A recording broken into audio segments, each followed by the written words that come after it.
Hi guys! Welcome back to my channel and I'm Sarah Jane Semic and for today's tutorial. So, quick tutorial lang to kasi nag-update na naman sa Messenger. So, kung interesado kang manood and gusto mo malaman kung ano yung bagong update kay Messenger, so keep on watching. And kung bago ka pala sa akin channel, huwag mo kalimutang mag-like, subscribe, and click mo yung bell para updated ka sa mga bago nating tutorial. And kung hindi mo pa napapanood itong latest tutorial ko about sa 18 below na hindi makapag-register ng kanilang SIM card na kahit wala silang valid ID, so panoorin mo to kung paano nga makapag-register ang mga 18 years old below.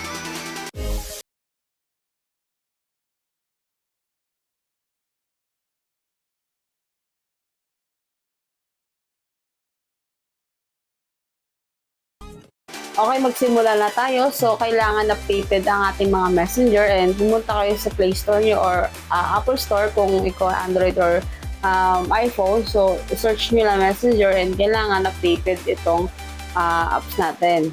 And ito hindi nga updated na ating messenger, so kailangan nating i-update.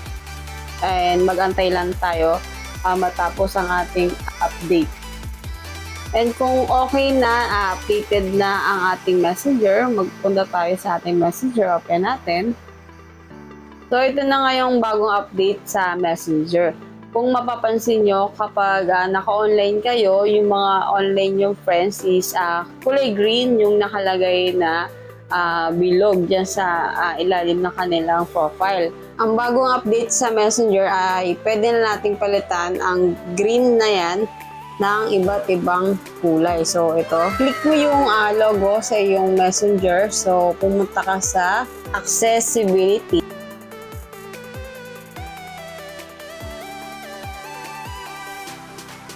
And on natin yung color filter. So, nandito na tayo sa bagong update ni Messenger. Ito nga yung color filter na pwede palitan yung kulay green kapag ikaw ay online.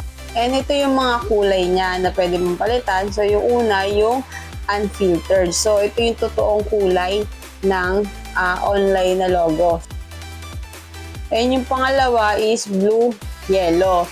Ito naman is yung Tritanopia. So, tignan natin kung napalitan yung kulay. Click tayo dun sa ating messenger sa pinakauna. And ayan, kung mapapansin mo, nag-iba na yung kulay, hindi na kulay green. And mag-try pa tayo ulit ng ibang kulay. Ito naman red-green. Red, weak, Tritanopia. Yan. So, tignan natin. Yan, iba naman yung kulay niya. Nag-iba na rin yung kulay niya. So, mag-try tayo ulit ng ibang kulay.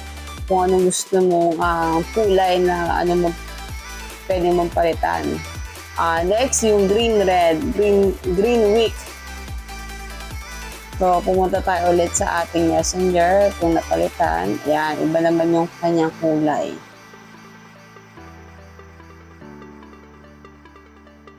And mamimili ka lang kung anong gusto mong kulay nga na pwede mong palitan. Kung gusto mong green lang, yung kanyang true color, yan, pwede mo rin ibalik sa dati.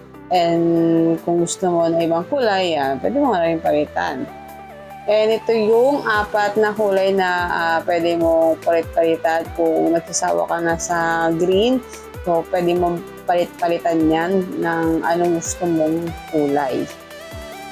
Tsaka para mabuhay yung messenger natin kapag may nakita tayong online.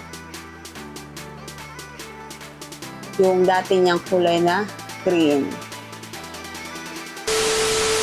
And that's all for today's tutorial. Sana may natutunan kayo ulit sa aking tutorial. And kung may comment kayo and may tanong kayo, pwede kayong mag-comment sa comment section.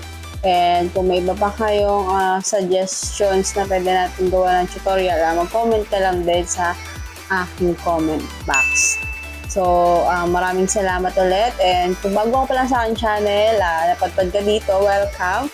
So, huwag mo kalimutang mag-like, subscribe, and click mo yung bell para updated ka sa mga bago nating tutorial. So, kita-kits on next tutorial. Bye!